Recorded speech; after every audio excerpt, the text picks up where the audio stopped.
Welcome to my art room.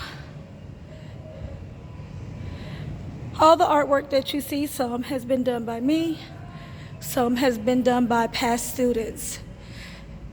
This is what kids would see if they were in school or visitors. I have the necessary precautions, exit maps, a little artwork, fire drill, and of course the red folder in case of evacuation, tornado drills and such.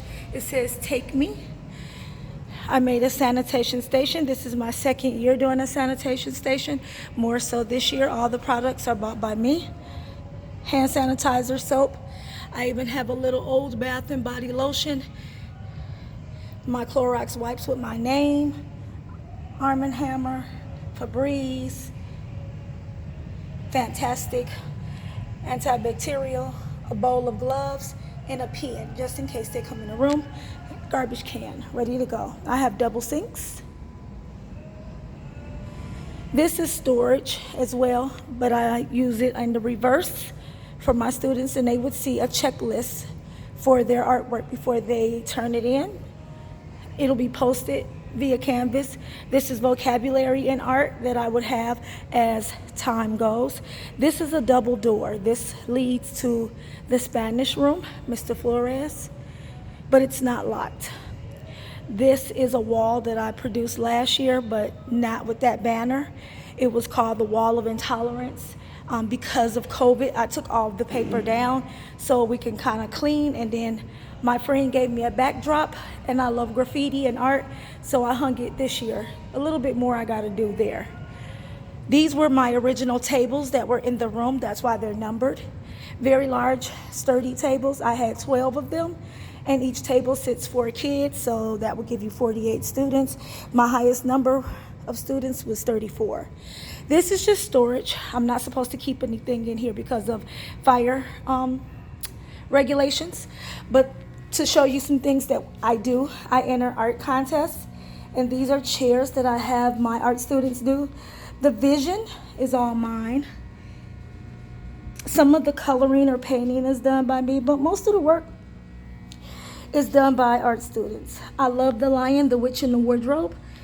And this would have been a double chair. Hopefully my student will come back this year. She's in 8th grade now. I got this locker from the old gym room to store some of my art supplies that was actually in that room because of the fire marshal said no. So I got them in here, and then I got a bunch of the old locks from the gym teacher that has the combinations. So I put them on here.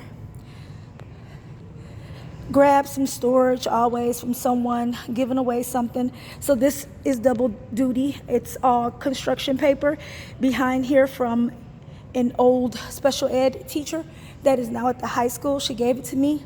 So I share it amongst the teachers in the building because they always want to come to the art room and ask for supplies, but my supplies are, for my art students. This was an old wood shop room. So these were benches that was all around the room, and then old drills and sanders hung from the ceiling. I ended up keeping one because it plays double duty as well. The lockers do open. I do have a microwave, an electric teapot, and just this year I bought myself a double Keurig. Of course, we know you're not supposed to have some of those things, but the microwave, I can always say, is for art purposes.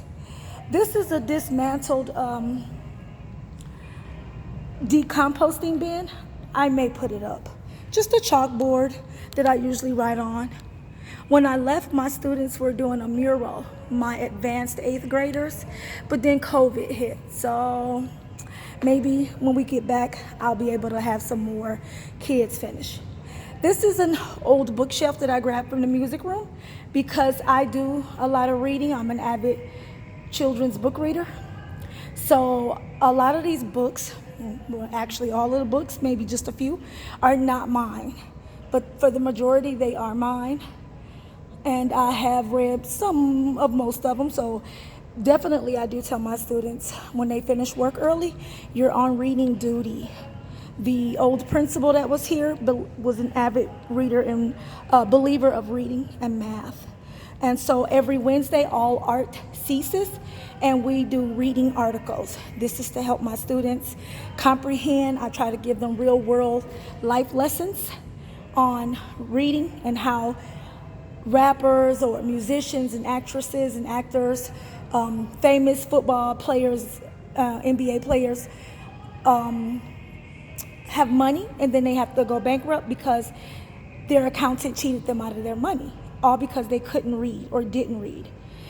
This is a rain barrel that I participate in the Valparaiso Environmental Day. This one was supposed to be done this year, but because of COVID, it was canceled.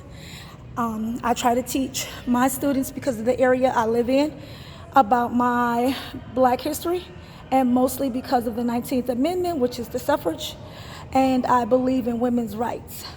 There was a para that I had. She's on Facebook. This is Billie Holiday when she was younger, and she drew it for me. I'm never giving that away. So all these women are somebody you should know. Can you figure out the person that's in this room, that's on this wall? Somebody you should know? Yeah, that would be me when I was 18. I moved all my furniture around to make an L shape, so I would be behind this right now, teaching, so I can see my students from all angles.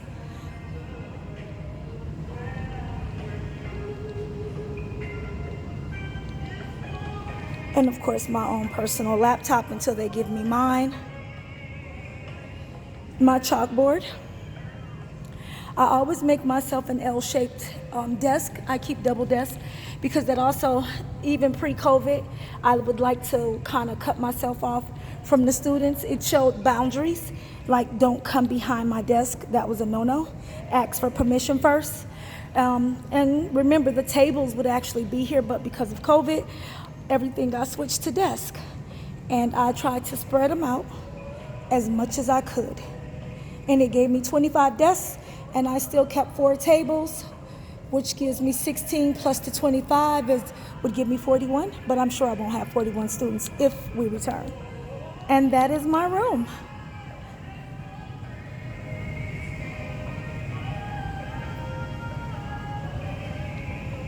Hope you like. Hope it's up to your standards as well as mine, because this is just real and